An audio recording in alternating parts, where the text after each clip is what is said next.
Don't go live All yet. right. Okay. Grab the wall, wiggle like you tryna make your ass fall off. Hella think I wanna smash them all now. Speed up, gas pedal, gas pedal, gas pedal, gas pedal, gas pedal. And you already know me, S-A-G-E. Gas pedal, gas pedal. Black money, let them hoes say amen.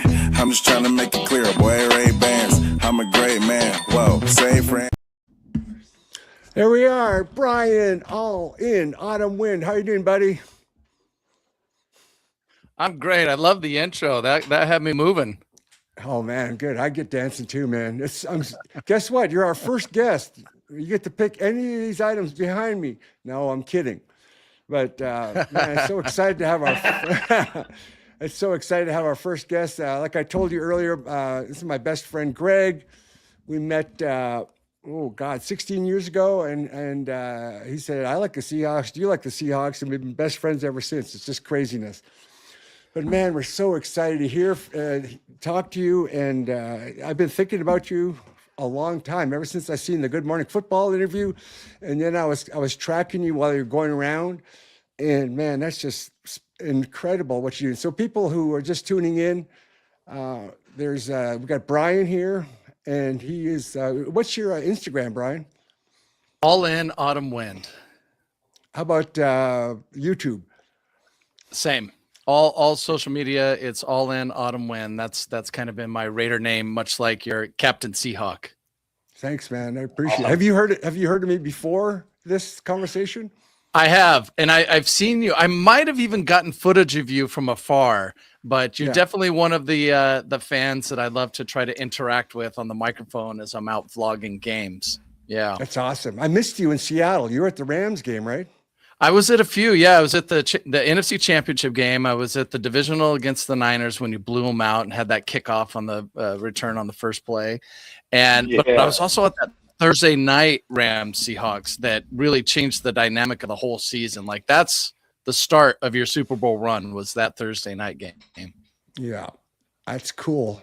So our podcast is everything but football, because there's probably a million NFL podcasts out talks about the X and O's and the quarterback and the yards, but we're doing everything but football. And we talk about football, but you know, there's you and I have seen so many things that unfortunately a lot of the viewers and people don't see.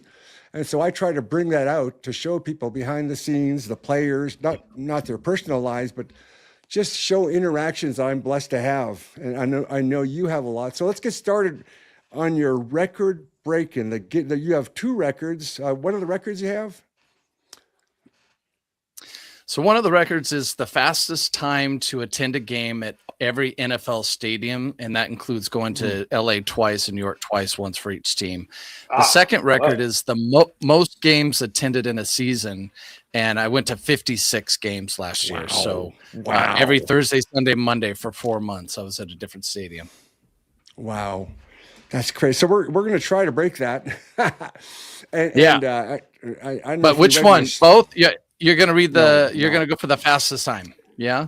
Yeah. Fastest time. Greg's got a significant other. So I couldn't pull it. I love his girlfriend, and I couldn't pull him away that far, but she might join us. She's a really big Seahawks fan.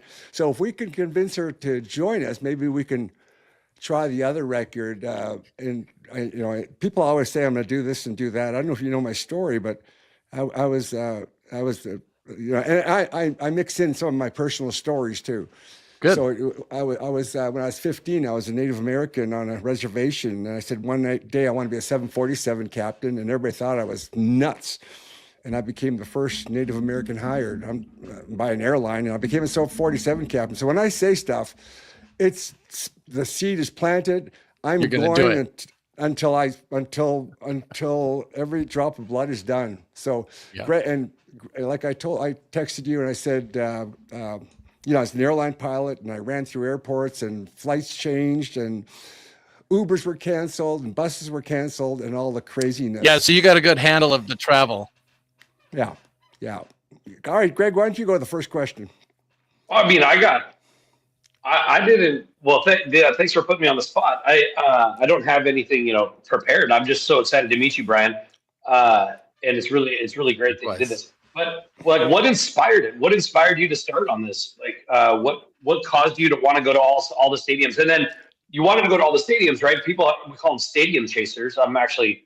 Hold on, I'll get to the real question. I would love to go to all the baseball stadiums, and I think I'm at 18 baseball stadiums or 19 where I've seen the Seattle Mariners play.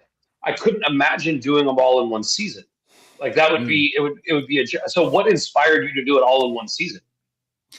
So the 3 seasons prior to this, I had been vlogging Raider games. I was going to every Raider game, home and away, and I was doing this for fun. And I had a streak of like 59 games. It's nice. A decent streak. I know some people who have longer streaks, and I know you guys have been to a ton of games too. So there's a lot of people out there that go to a lot of games.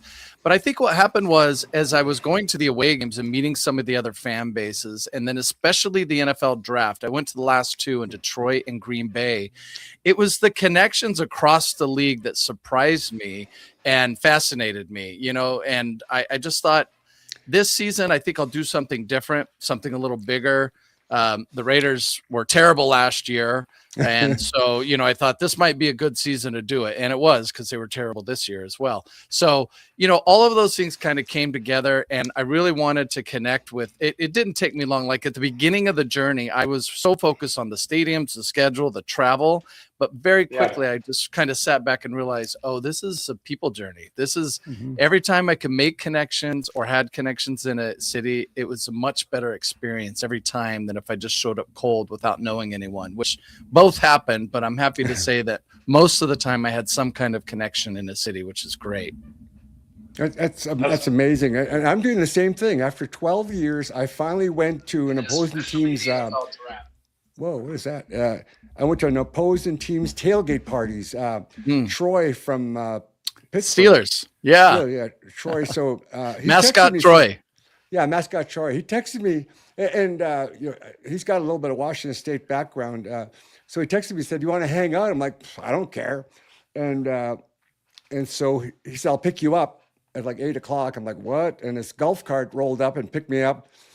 And I'll throw this in here. I don't drink. So if you don't drink, when people start having a little too much and they start hugging you and, accidentally, "Oh, I'm sorry, I poured a little bit of drinks on you." So we got there early and everybody was so happy. They were taking pictures with me and said, "Good luck. Have a great day. God loves you." Is so much love. I'm like, holy crap, why don't I do this at every single one? And I would go with the super fan, but Troy and I got to meet each other. I got to meet the golf cart guy. He charges, I don't know, whatever, to drop people around and stuff. And but that was the best experience. And I'm always the first into a stadium. I'm the last to leave. So the players, I'm the first fan they see. I'm the last fan they see. It's just what I do. I just personally, anybody that steps across the white lines for our entertainment deserves the utmost respects. Even former players like Gino, anybody. I love everybody. So I get what you're doing with that. So what's the next question, Greg? Just Mascot Troy. He's great. Okay. I've met him several times, and in fact, the draft this year is in Pittsburgh. So I'm going to be there. Are you guys going to the draft? Yes. You are. This will be okay. my 6th straight. Because I think Mascot Troy is hosting a lot of things and getting people together. So you should reach out to him. I think he's having some events, even at his home, like some private events at his home. But there might be some happy drunk people leaning all over you at that party, though, if you attend. So be prepared. Yeah. I just go early and I wake early. So it's not a big deal. I used to party my ass off for many, many, many. I'm going to keep saying many for years. So I've been there, done that. Yeah. But it's just like what you and I are, I think, trying to do, try to podcast, trying to post, try to social media. It's an effort. It's a 20-hour day. I get up early. Exhausting. I stay awake late. Yeah. Touching up photos, doing stuff. So that's another. I like to go and take pictures and say hi. And hey, we used to go to tailgate and Candlestick. See, I was wondering if there was no comments. I wasn't seeing the comments. And so I was fiddling around with it, trying to figure it out. But it looks like they were coming through. Nobody commented yet, though. That makes sense. Yeah. Cool. So, yeah, Troy is texting me every week. Right? Troy is texting me every week. So we're in constant contact. with that. Did you see me at the last two drafts? I don't recall. I don't think so. We certainly haven't met before. I know that, but I don't think I saw you there. My dog's getting ready to pee. I'll be right back. Hold on. I guess that's the danger of going live, right? He's got to take his dog outside. I know he's close to a door. That's real funny.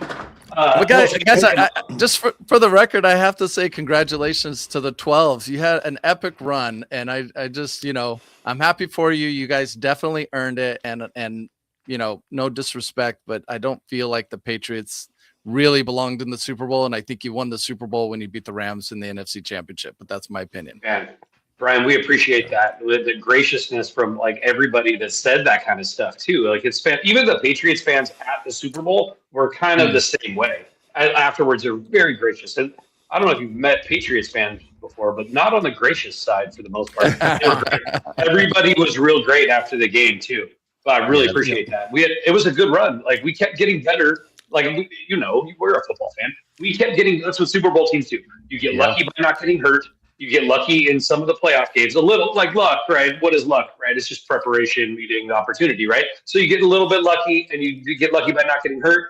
Get lucky in a couple plays or whatever, right? It's because of really close games. Good Super Bowl teams keep getting better every week, right? And that's what the Seahawks did this season. And it looks like we're going to be tough to beat next year too. I'm excited. This journey that I did, the 56 games there, I saw so many epic NFC West matchups, and they were escalating towards the end of the season. But even at the beginning, I saw Seahawks Cardinals in Arizona. I think it was a Thursday night, and it came down to like 2 last-minute field goals on each side. Like the Cardinals got one, and then Seahawks came down and scored another one to win the game. And even at that point, I was like, I don't know if I trust the Seahawks. And again, no disrespect. It's just Darnold, he just arrived. Like, who knows what this is, There was a Rams-Niners game in SoFi that went to overtime, and the Niners stopped the Rams on a 4th and 1. That was crazy. I was at that game. But it was really that Thursday night Rams-Seahawks. That was what you guys had to do. At the end of the season, you had to beat the Rams and the Niners just to get that first pick. And then you had to beat the Rams and Niners again to get in the Super Bowl. Like that, has that happened? Have you looked that up to see if that's happened before? It's a good question. I don't know if it's. I doubt it. Right? We could just say I doubt it. Seems unlikely, right? Yeah. Yep. To have the schedule pumped out like that, where we're facing the two teams at the end of the season, and then the astronomical odds of having us play those two teams again, right?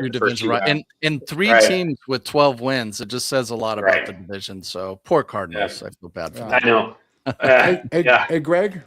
Yeah. So we're doing live on Instagram also, and so it's is it vertical? Yeah, what do you call it? Portrait, right? So I can only see half your face. So you got to scooch to your. There we go. Oh yeah, there you go. There you go. All right. So if someone's watching this on a laptop, they're seeing it horizontal. All right. I've got it set up that way. And if someone is seeing, all right, so I'll move over. There you go. Now you got my whole face in there. All right, cool. My bad. I can see both. I see both screens. So if a viewer is viewing it on a phone, right, it's going to be on that vertical. And if they're viewing it on a tablet, I think it's vertical. Anyway, so Brian, we're new to this. If you see the title of this episode, it's number 5, right? So we're still figuring out the logistics and that kind of stuff of how to put together some good information, right? But I love it. Congratulations on your 5th episode. Woo! Cool. Appreciate that. I don't know, we're enjoying this. Like, I think we're having more fun than anybody watching it, right? So that's why we're going to keep doing it, right? We're having a ball just BSing about football. And the comments, a lot of times we get a lot of comments that are a lot of audience participation, right, in the comments and talking about what we're doing. Anyway, your run is epic. Your run in all the stadiums in 56 days is crazy. It's 72 days. That's 72 days. So my bad. The 56 was the amount of games I went to all season. I went to 56 my bad. games. Yeah. Thanks for that correction. It's easy to get the numbers mixed up. But so what is tell me what I'm sort of curious about. And Wallace is like, we're going to break your record. I don't know. But if we can have some fun doing this, right? It'd be great. Mm-hmm. What's the logistics though of getting a Guinness World Record? Like, who do you call? Do you apply in advance, or what do you do? Hold on, Greg. So, Greg, we were talking about this. Brian and I were talking before, and I'm already dialed in. So, I hate telling stuff that I'm doing on social media that blasts out everywhere. So, I was contacting Guinness World Records 3 months ago, saying that the Seahawks are on their way to the Super Bowl, and I want to break the loudest fan base at 142. It was here, and then it went to Kansas City. And so we've been contacting. I have a personal agent, and then like they wanted the sponsorship name. So I've been talking, and I got the name, and of course, well, if you're getting sponsored, I'm hoping we'll get sponsors for this trip. I want to bring a video cameraman to document it. Who knows? Maybe get a Netflix short clip out of it, the craziness of running around and trying to jump on a plane. So, Greg, I'm on this. I got the person. They're out Monday. They're calling me back tomorrow. So we're really along. And Brian, do you want to share your experience on that? Yeah, so it was a little bit different for me because I think when you have a sponsorship, it's a little bit different through Guinness. I think correct me if I'm wrong, but I think in that case, Guinness might even charge you. For me, it was just a simple application on my own that I submitted to Guinness, and it goes through a portal. I never really had a contact at Guinness. I just had a portal where I could ask questions. Once the application's approved, they sent me all of the guidelines that I needed to follow and the evidence that I needed to supply at the end, which is quite a lot. And to be honest, it was a little more than I thought, and sometimes there was anxiety about it at the games. And I didn't do myself any favors because I was also trying to vlog the games as well. So I was like adding more work onto what I was doing. And, so there's a little bit of stress in there because the thing about the record, the fastest time to attend a game at every stadium, once you map it out, once you start it, if you miss a game for whatever reason, you're sick, a flight cancellation, whatever. If you miss one game, the whole record falls apart. You can't make it up. It's not possible. So it's like, it's risky. It's a risky one. Yeah. So there was some anxiety going through, and I was afraid we had the government shutdown, which was affecting TSA. And I thought, oh, surely this is going to disrupt that record. But somehow, I mean, I really believe you, and I believe your resolve that when you say you're going to do it, you're going to do it, because that's very, very much how I was. But there's a little bit of fortune in there too. Like things have to go your way. You can't have a crazy delayed flight or cancellation, But it depends on your travel schedule too, because I was pretty much for the most part funding this on my own. So I tried to keep the cost down. And so what I would do is, for example, a lot of people assume that I went out Thursday to Monday traveling and seeing 3 games, but no, I didn't. What I'd do is I would take a red eye on Wednesday, arrive in the city on Thursday, go straight to the tailgate, go to the game, and then go back to the airport, sleep in the airport, and then get on a 5 o'clock plane back to LA. God. No, so I don't sleep on airplane. I was there and back. I was sleeping in airports. I was sleeping on red eyes to try to keep, because I realized if I stay the whole weekend, Thursday night, Friday night, Saturday night, the hotels actually cost more than the one extra flight to go home and then go back out again on Saturday night. I do the same thing on Saturday night. Yeah. Bonvoy, you hear us. Marriott, sponsor us. We need hotel rooms. Brian tells us we need hotel rooms. Call me. We need hotel rooms. Call me, Marriott. Right. And United Airlines and all the others, right? So I just based on what I told you, I don't know if you can get this feeling. If I get no, I'll ask politely and diplomatically, and I'll just kick the door down and like, come on, let's go, kind of thing. So my deal is I was employed by FlexJet for a little bit, and I did 40 years at United Airlines. And then I went to FlexJet for several months. Then I resigned, but the owner of FlexJet knows me. So when we're in a pinch, I'm calling him up, and I text him on Instagram. The owner of FlexJet, what's his name, Greg? Richie. I think it's Ken Ritchie. Yeah. So we contact each other on Instagram messages. I'm like, hey, buddy, I'm stuck in this Guinness World Records. Will he pick up? Will he answer? Who knows? But maybe NetJets will. But we need to get to the stadium right now. We don't have time. Captain doesn't sleep on the floor in the airport. So not anymore, huh? We get a 300, send our way. All right. have you received the guidelines from Guinness yet? No. Can you email them to me? I think you should get them from them because they change them sometimes. And I am not going to lead you astray. I can tell you my experience, but one of them is you cannot charter a plane. You've got to provide you've got to provide receipts for all of your travel, buses, taxis, planes. You cannot drive a car. You cannot drive. What do you mean? You can't have a friend drive you either. So like every time I went to LAX here in LA, I could not have my wife drive me to LAX. I would take buses to get there and it would take me an hour. But I could take Ubers and taxis, but the cost of it was $1.75 to take a bus and it was like $50 to take a cab or an Uber. So I went with the buses most of the time unless I was in a pinch. The other thing you can't do is although you can take taxis and Ubers to the airport, to the hotel, or to the stadium, you cannot take a taxi or an Uber from one stadium to another, which means, because a lot of people ask me, did you ever go to 2 games in one day? And I did look into it. It's really, really problematic to try to do. On a Sunday, the early game and the night game are exactly 4 hours apart. They're like 4 hours, roughly 4 hours apart.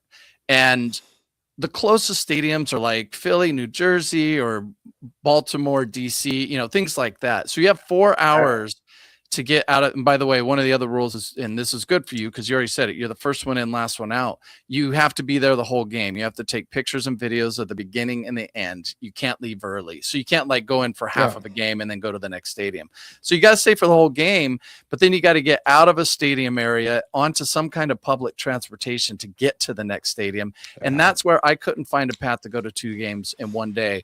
And it's also because those stadiums that are close enough to even try it, I looked at the schedule and the ones that had Sunday night games, the other team was like away and not even at home. So I couldn't do 2 games in one day.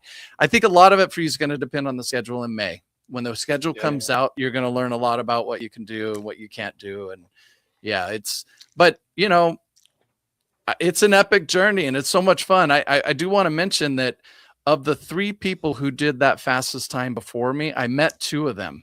And somewhat randomly, one I met in Denver. It was actually a 49er fan, but he was hanging out with a bunch of Bronco fans in Denver. And he did like 84 days. And then the other one I met was in Detroit, and he did 81 days. I may have the numbers backwards, but anyway, I met those 2 guys. And then the one who did it before me did it in 74 days. I did it in 72. A lot of people ask me, like, do you think, are you going to be upset when somebody beats it? And I say, no, because we don't own records. We lease them. It's going to happen at some point. And it's going to all depend on the schedule, to be honest, if there's a path there to get it. Because I think when I went for 74 last year, tried to get under it, there were only like 2 paths in the entire season that would get you under 74. So I picked one and I did it. So now you're going to have to find one that gets under, and they go down to the minute. So it's 72 days, 20 hours and 50 something minutes, but they go down to the minute. And they also factor in the daylight saving as well. You got, because there's an hour. Yeah, because it changes. It changes. In November, it changes. Yeah. Yeah. Oh man, that's incredible, Brian. That's incredible. So did you do any Saturday games? I did. Yes. Okay, that's what I thought. Okay. Listen, I don't know that I did any Saturday games for the fastest time. I did the Saturday games at the end of the season, which was still for the most games in a season for that record. But I finished the fastest time. I started on September 18th. It was week 3. I started week 3 and I finished November 30th. So the Saturday games come in late December. And the reason why I couldn't factor in the Saturday games is because you don't know who's playing until December. So it would be extremely risky to leave that Saturday game thinking, okay, I'm going to hit that Saturday game. But if the teams you need in late December don't play on Saturday, then you'd be screwed. Yeah. So the TBDs in December you can't plan that fastest time around December. Wow. Just to confirm, we can rent a car, but not go to stadiums, right? Well, you might get some clarification on Guinness on that. For them, it's like no part of the travel to or having to do with the going to the games can be renting a car. Like here's an example. Initially, when I was going to Green Bay, I purchased a plane ticket to Chicago, and I rented a car to go to Green Bay.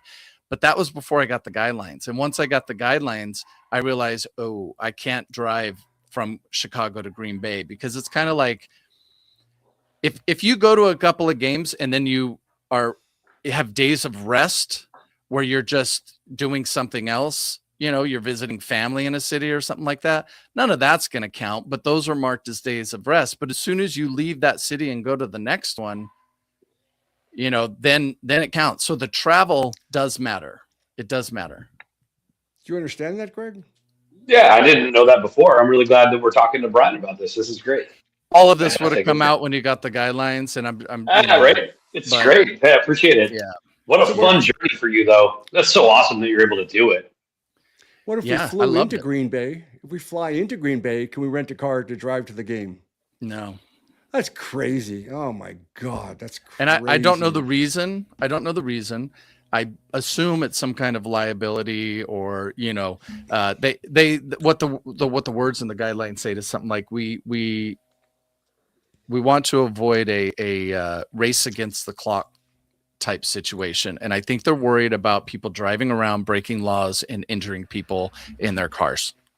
Oh, interesting. And I think it's a blanket rule for any Guinness rule, regardless of NFL, any Guinness rule that involves traveling. I feel like it's a blanket rule that they just have in there. Like, okay, but you can't drive, you can't charter a plane, you can't charter a bus, you got to take public transportations, and you have to provide the receipts. I don't know the number for the fastest time, but when I did the 56 games, the most games in a season, I uploaded in total 800 files at the end of it. Oh my God. So it's a lot of tracking. I'll be right back. You guys can keep talking. I got to get my dog. Hold on a sec. Okay. His dogs are barking. I can hear it. I can hear his dogs going crazy. No, that is a lot of files and a lot of receipts and a lot of organization. Did you have help staying organized? No, I did it. And, I had taken time off work to do this because it's too crazy to try to do this while you're working. It takes up so much of the week with a game on Monday and a game on Thursday and a game on Sunday. You're either traveling or you're at a game, or you're going through receipts, or getting your pictures and videos all sorted. So it's a lot of work, but I enjoyed it. I like that kind of stuff. So yeah. Greg's really organized. Greg's a spreadsheet guy. So let me make sure I understand. Are you both attempting the fastest time, or just one of you, or just Wallace? I don't know. Yeah, both TBD. of us. So it'll be. Is it based on this conversation, Greg? Is that what you're? We don't know anything. That's why we're talking to you. A little.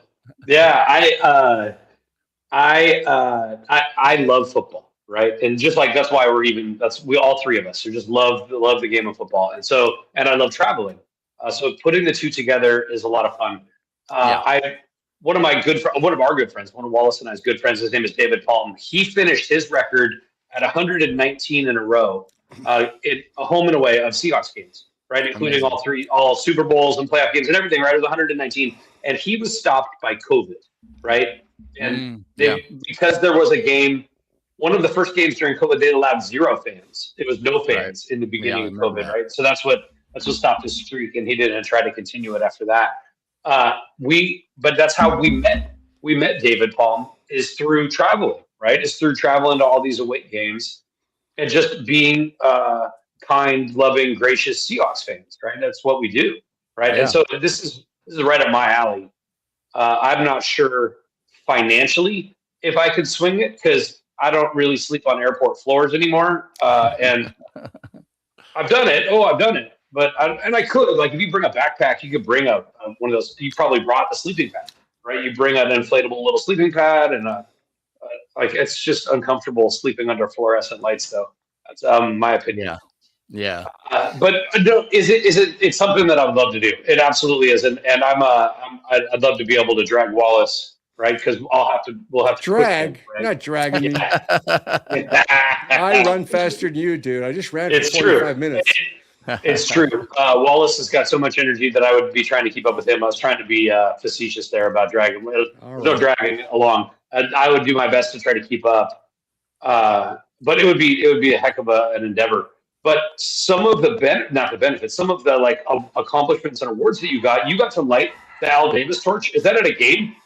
Oh, That was at a game. That was the Week 18 game, and I'm telling you, that was the highlight of the season. There's nothing bigger for a Raider fan than that. It's like once Al Davis passed, the first person to light that torch was John Madden. It's like that level. And so it's usually former players or people that have been really involved with the team for many years. And I think in Vegas, they've started trying to do more like fan appreciation.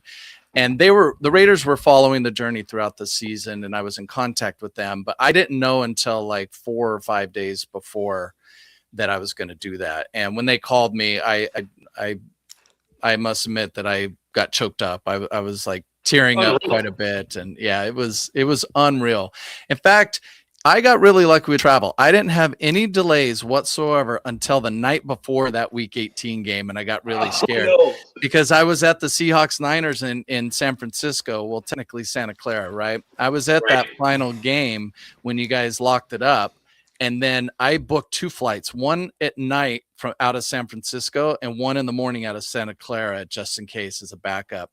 And when I got to San Francisco, there was some weather stuff going on, and I was delayed maybe a couple of hours. So I didn't leave San Francisco until about 2 a.m. And I had to like fly to Vegas and then get ready to light that torch the next day. And I was like, please, if this is the only game I miss, it's going to be heartbreaking. It's going to ruin the whole experience, But fortunately, I got in, probably hit my pillow about 3 a.m. and then got up on Sunday ready to go. So that was an incredible experience. It's like when, what do you have at Lumen? You have somebody raise the flag, right? Yeah. It'd be like if you raise the flag. Yeah. That's right. Yeah. And the only people that do it are like absolute celebrities, right? Ex-players, the owners of the team, or celebrities. Like that's it. Yeah. I don't know of any fan maybe I should not speak out of turn. I think there was one flag raising by a group of fans, if I'm not mistaken. It doesn't matter. I mean, it does, but it's an incredible honor. We've been to Vegas and we've watched it happen. So I know how big of an honor that is at Allegiant. Like that's incredible. And they have you sign a plaque that they then put at the base of that torch on the ground floor, so it stays there too. So no matter the record, that'll get broken, but the plaque stays there. And, and if you guys beat the record, somebody will come along and beat it later because the NFL is going to keep adding games. I think one thing that benefited me was like, and maybe the guy who held it before me, there didn't used to be Black Friday games, but there are now. So that's kind of an extra day in there. That's a known quantity. It's not like the Saturday game in late December where you don't know who's playing. You do know who's playing the Black Friday. So you can try to work around that weekend. And that helps. The people who had it in 84 days didn't have the benefit of that, right? And I think the league will keep changing, so people are going to keep breaking the record, is what I'm saying. So we'll see. But it might get tougher though too, because they keep talking about making every team play an international game every year, which will make it tougher, right? Then there's only 17 games that you can see. I don't know. It could be. I don't know if it's tougher or not. If that helps. I don't think that's going to hurt too much because that just means that a team that would have 8 options for you to go to, or possibly 9 options, has one less option to go to. Yeah. I think the real key is when the schedule comes out, focus on the Thursday, Monday games, see what those are, because those are the ones that you don't really have a choice. I know there's a couple Mondays that have 2 games on, but most of the Mondays have 1 game, right? So you got to build around the Mondays and Thursdays and then fill in the Sundays with the rest. And that's the only way to that's how you got to try to find that path to get under 72 days. Yeah, man. Looking forward for the schedule release in May. It's going to be great. Yeah. Yeah. All right. That's great. In fact, you guys are coming to Seattle. I'm sorry. Seattle's coming to Vegas next year. So if you're not in the middle of your record attempt, you guys should definitely come out to Vegas and hang out. Yeah, we'll find you for sure, Brian. We absolutely will. It's a really easy spot to get to. And it's all, every time I've been there, it's been so full of away teams fans. It's been incredible. It's been an interesting stadium to visit as well. Yeah. Right? Yeah. We have that same problem that LA has. It's just, With LA, I think it's different. For LA, it's a bunch of people that live in California or live in Southern California that are from different cities. Like I meet people all the time. Like there's a Bears fan, there's a Vikings fan. You know, it's just everywhere. Vegas is different because people literally, the first time the Vikings played in Vegas, I talked to some of the fans. They said, man, when you guys announced you were moving back in 2018, whatever it was, when you announced it, I looked at the schedule to see which year we were going to be in Vegas because I was going to that game. It's like, oh, great. You know, so that's been tough. But the only thing that can cure it are two things for the Raiders. One is winning. You got to win. If you're not going to win, it's going to get worse. And two is time. Like there's still some teams that have never played in Vegas. So the first time they come, it's going to be like Cowboys last year. The most expensive game of the whole season was Cowboys at Raiders, and Raiders sucked, right? But that was the most expensive game of the whole season. Wow. Crazy. Are you able to say how much you spent on your trip? I spent, and I don't have it broken down by the two records, but just all in for the 56 games that I went to, it was a little over $30K. I managed to do it was about $610 per game was my average. Some of those, because I live 3 miles from SoFi, so I'd pay $1.75 for the bus and then whatever the game ticket was, and that was about it. But other games like Eagles Cowboys on the kickoff game Thursday night to kick off the entire season, those ticket prices were really high, you know, and then the ticket prices start calming down when teams realize they're not going to be good this year and the prices go down, you know. So like in Tennessee, the ticket was like $25, but you still had to fly there and you still had to, you know, do the public transportation and things like that. So I think I did pretty well.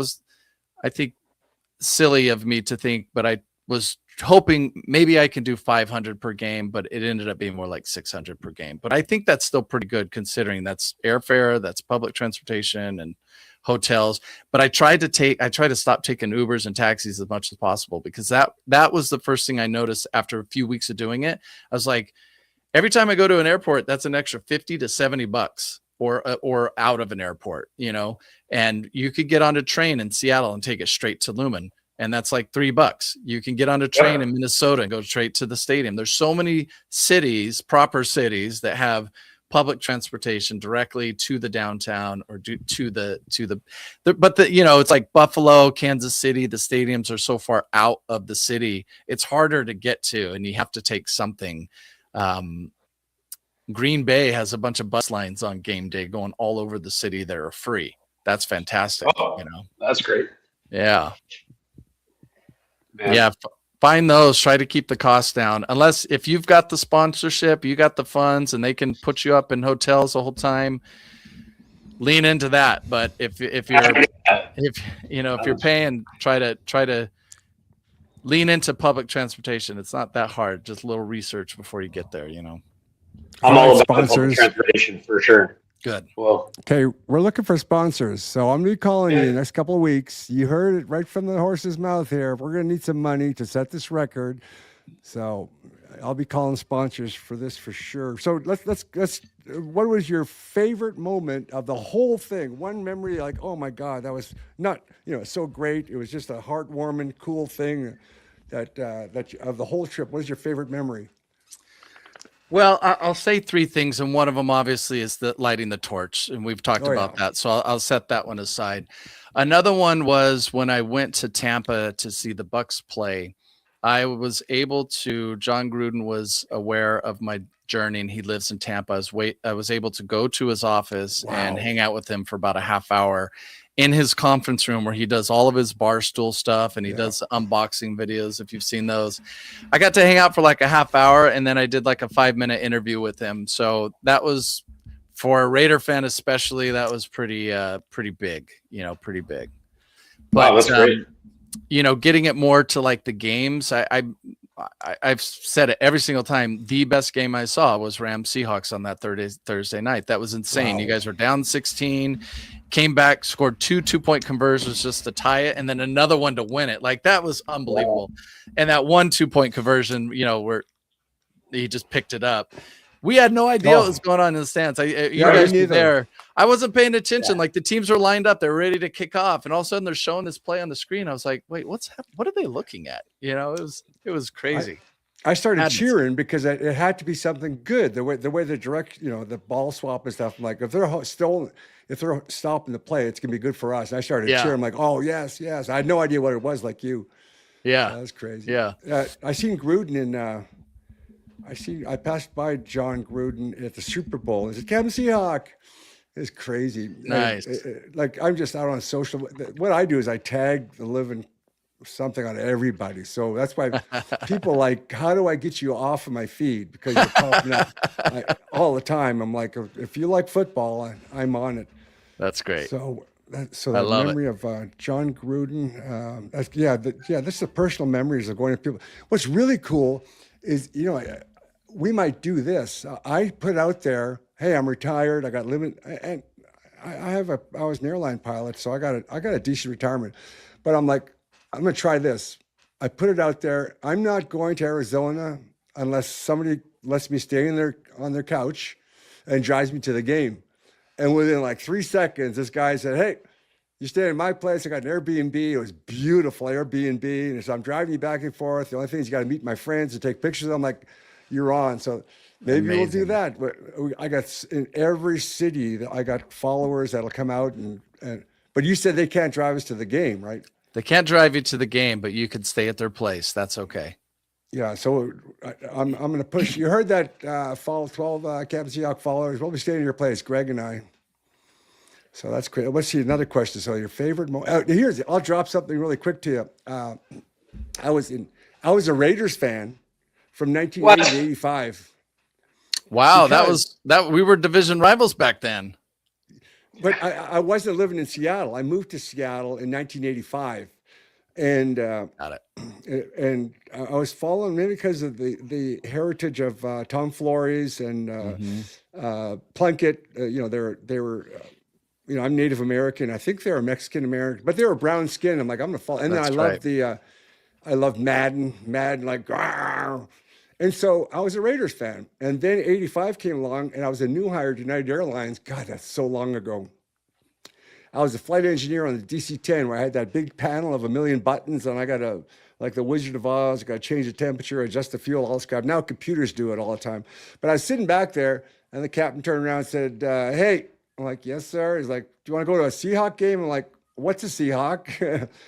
He says, "Well, here's 2 club tickets. Go check it out." I'm like, "Holy crap, this is so cool!" But the problem is, I used to enjoy beer back then, and a little too much. But I loved going, the sound, and I'll talk to players from 85 or 90, and I'm like, "Hey, remember me?" And me playing or breaking records. Like, man, I just had a couple of beer before I got there and after I left and stuff. So it's kind of sad, but it's life. Life happens. But I was a Raiders fan first, and then I went there, and then I became a Seahawk fan. Then I just blew up when I found out. So I've been attending Seahawk games for 41 years.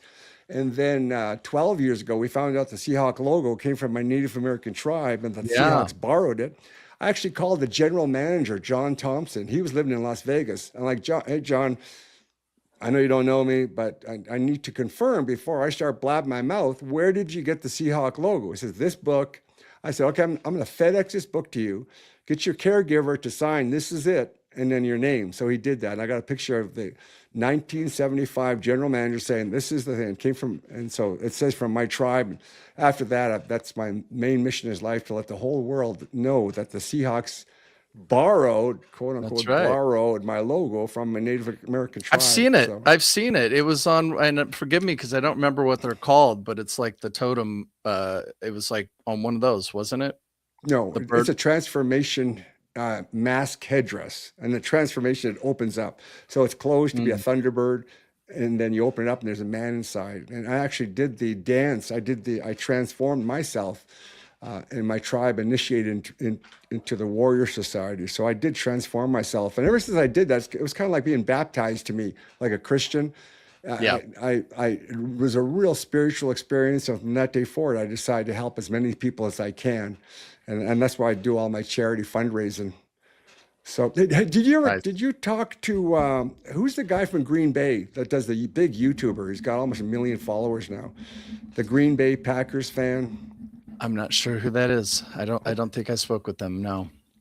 He won Fan of the Year because he raised $500,000 for St. Joe's Children's Hospital. Wow. And that's page 2. That's page 2 of our thing, of our trip, is to raise money for Seattle Children's Hospital.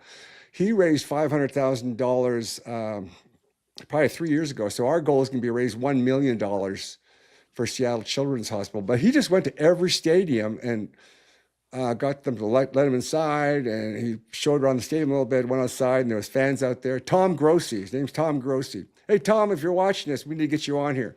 But he's got almost 1 million YouTube followers, and he's funny. Nice. He was a comedian, and he's just funny. He's got this voice and cracks jokes. He's a cool guy. I think I know that name. I know who that is. I didn't realize he was a Packers fan, because at this point I looked at his channel. I don't think the videos I saw, it wasn't like us, like I'm wearing Raider gear, right? He was just wearing normal clothes. So I didn't realize he was a Packers fan. But that name, I know that name. I know that person because he went to every stadium doing all of that stuff and is big on YouTube. Yeah.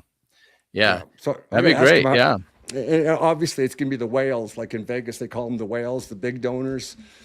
I just got to find them to do the big donors, and we'll raise that 1 million. Ironically, Greg's, what do I say, Greg? Girlfriend? What is Angela is my girlfriend. Okay, Greg's girlfriend works at Seattle Children's Hospital. She works in the pharmacy. Nice. It's pretty cool. So she's cheering us on all the way to do this, to try to break the record and raise the money. And with my social media presence, hopefully I'll be able to do it. So let's see what else. I was a Raiders fan. What else you got, Greg? I mean, this has just been a great interview. Thanks for coming on, Brian. I don't really have any more questions, just because at least that I can't think of right now. But has it built up your social media? So because you probably used that, you had to have used social media to advertise what you were doing, right? To put it out in the community, right? It did blow it up. I think, learning a lot about each platform is interesting. And I think, with Instagram, it did a lot for Instagram, and I'm up to about 35,000 followers there. Wow. YouTube's harder because I was doing like 20-minute videos on YouTube, long form of the vlog. And I think that's harder just because it doesn't hold people's attention as much as like a 1-minute reel, Mm-hmm. So, I did get a big boost on YouTube, but I'm only about 8,000, maybe 8,500 subscribers on YouTube. So, but overall, yeah, it definitely did. I mean, there's also X and Facebook and TikTok. I'm posting everything everywhere. But I think too, one thing that I didn't think about in advance was that I did announce that I was going to do it, and I was really putting it out there the whole season. And when I had moments of worrying about whether or not that fastest record would fail again, because if you miss one game, it's done, right? You can't just swap games and make it up.